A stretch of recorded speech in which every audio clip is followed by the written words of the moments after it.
The autumn sun spilled soft gold through the trees of Central Park as Victoria Chambers sat quietly on a bench, grateful for a rare afternoon away from her glass-walled office.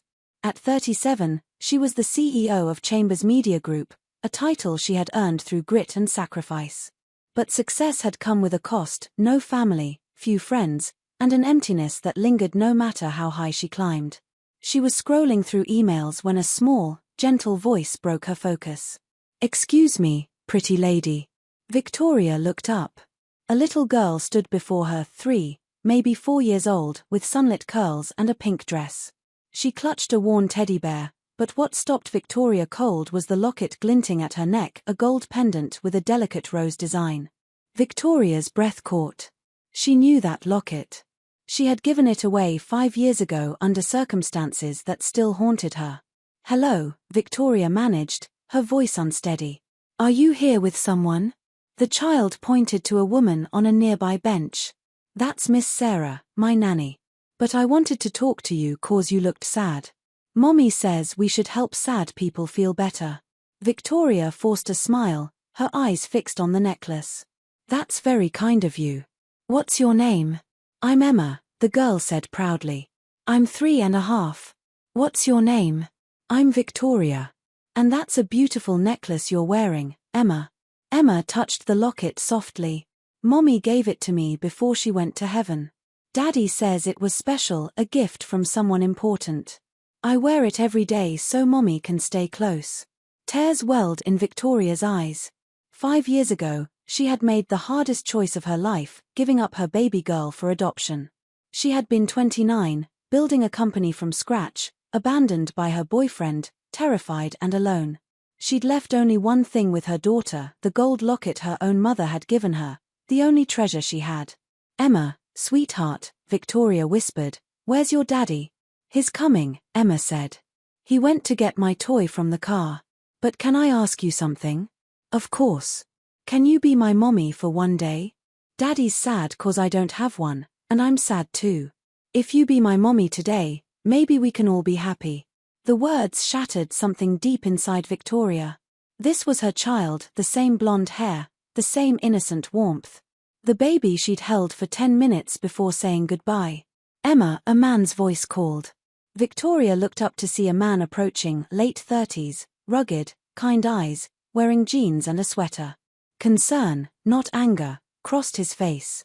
"I told you not to bother strangers," he said gently, taking Emma's hand. "I'm sorry. She's just very friendly."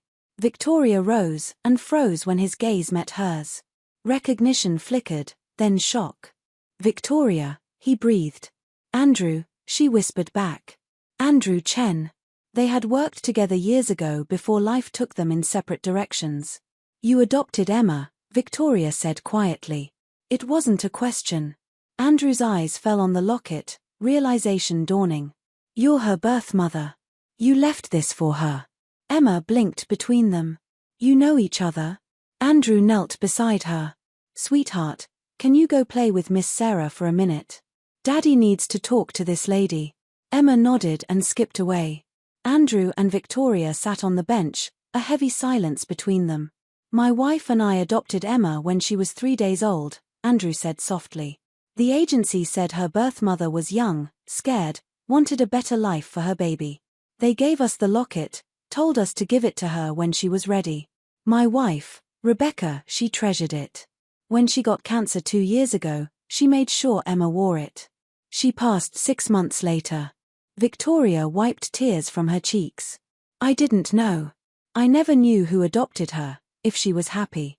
"She's been loved every day," Andrew said. "But losing Rebecca broke us both. Emma misses her mom every night.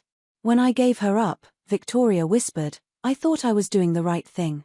I was broke, alone, trying to build my company. I wanted her to have stability, love, everything I couldn't give. But I've regretted it every single day."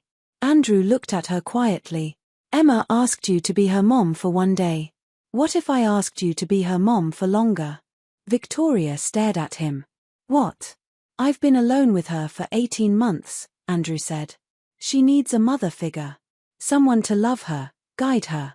Maybe this isn't a coincidence." Maybe it's fate giving you both a second chance. I'm a CEO, Andrew, Victoria whispered. I barely have time for myself. Then maybe it's time to find what truly matters, he said gently. Don't decide now. Just spend time with her. See where it leads. Over the next weeks, Victoria did just that. First short park visits, then dinners, then weekends. Emma was drawn to her instantly, curious, bright, full of life. Victoria discovered Emma's love for painting, stories, and endless questions. Andrew learned that behind Victoria's success was a woman who had built an empire while grieving a loss she never recovered from. 6 months later, Andrew asked Victoria to move in not as a partner, but as Emma's mother. 3 months after that, love grew naturally between them, born not from convenience, but shared devotion. A year after that day in the park, Andrew proposed in the same spot. Emma held the rings, beaming. You asked me to be your mom for one day, Victoria said, tears in her eyes, both of them wearing matching dresses. Well, she smiled, I'm going to be your mom forever, if that's okay. That's very okay. Emma laughed. I knew you were my mommy the first time I saw you. The necklace told me.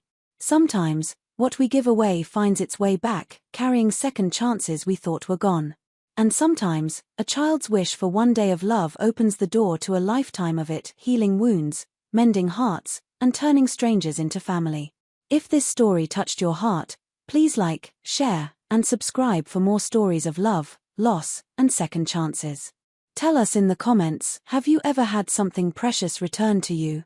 Your story might remind someone that it's never too late to come home. And that's the end of the story. If you enjoyed it, don't forget to like, subscribe, and hit the notification bell. It really helps support the channel. Leave a comment below with the kind of story you'd like to hear next. Your ideas motivate me to create more amazing stories just for you.